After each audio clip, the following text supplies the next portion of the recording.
Here are the Fort Wayne Pistons demonstrating the balanced offense. As shown by the players of Coach Paul Birch, the idea is to keep 3 men in and 2 men out. In the 1950s, basketball was played in a staid, traditional manner, emphasizing set shots and chest passes. But as turbulent times transformed society in the 60s, changes were also reflected on the courts of the NBA, where showmen like Earl Monroe ushered in a revolutionary style of play. Monroe was, for those people who don't know, the greatest one-on-one player that ever lived. Nobody ever could deal with the moves that he made. He's the guy, the innovator, who brought the spin into the ball game. Never played the game really off the floor, wasn't the leaper, didn't have all the speed. But with the Pearl, everything was sleight of hand. Well, nobody saw a guy shaking and baking like Earl Monroe. You know, that was uncanny, man. What is this guy doing? You know, everything he did was creative, spontaneity, right on the spur of the moment. Monroe first caught the nation's attention at Winston-Salem College, a small Division II school in North Carolina, where he averaged an astonishing 41 points per game and led his team to a national championship.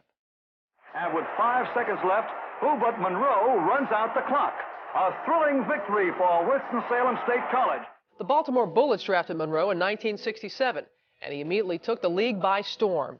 He averaged 25 points in his first season and was named the NBA Rookie of the Year. One might think that a rookie would have a difficult time in the NBA, but Earl Monroe has become one of the outstanding players in the league in his initial season. He has what you would call star qualities.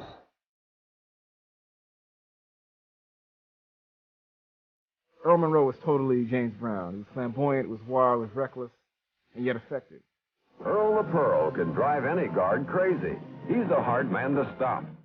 I play very rhythmically, and when you think about music, of course, you're thinking about the rhythm of the music and how it makes you feel. Earl Monroe, it was swish, swish, swish, swish. He dribbled with the ball as if it was a yo-yo. Jerking, jerking, jerking, spinning.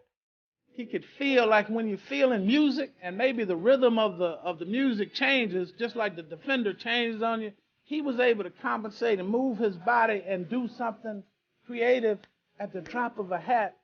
You can't teach what Earl Monroe did. Earl was born with that dip in his hip, that glide in his stride. I wouldn't even try it because that means hip replacement. Monroe's showmanship on the court reflected a time of self-expression in the 1970s, and his style resonated with the black community. For a lot of black people, at least, there was something about his flamboyance that was very black pride. Remember, this is the Black Power era. This is Black is Beautiful era. So there's something about Earl, because he was a very dark-skinned player, and his game being very, very black and very, very untraditional, that I think a lot of energy gravitated to him as an icon, you know, of a certain kind of black identity. And nowhere was Monroe more of a hero than in his hometown of Philadelphia, where he returned in the summer to play in the famed Baker League. In Philly, I was known somewhat as Black Jesus, they used to call me.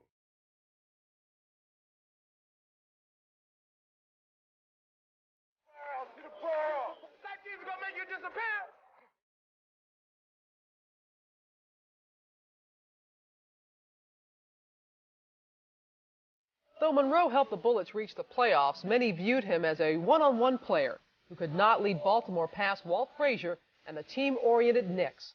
Ironically, in 1971, Earl was traded to his arch rivals, and he would have the chance to prove his critics wrong by teaming up with Frazier.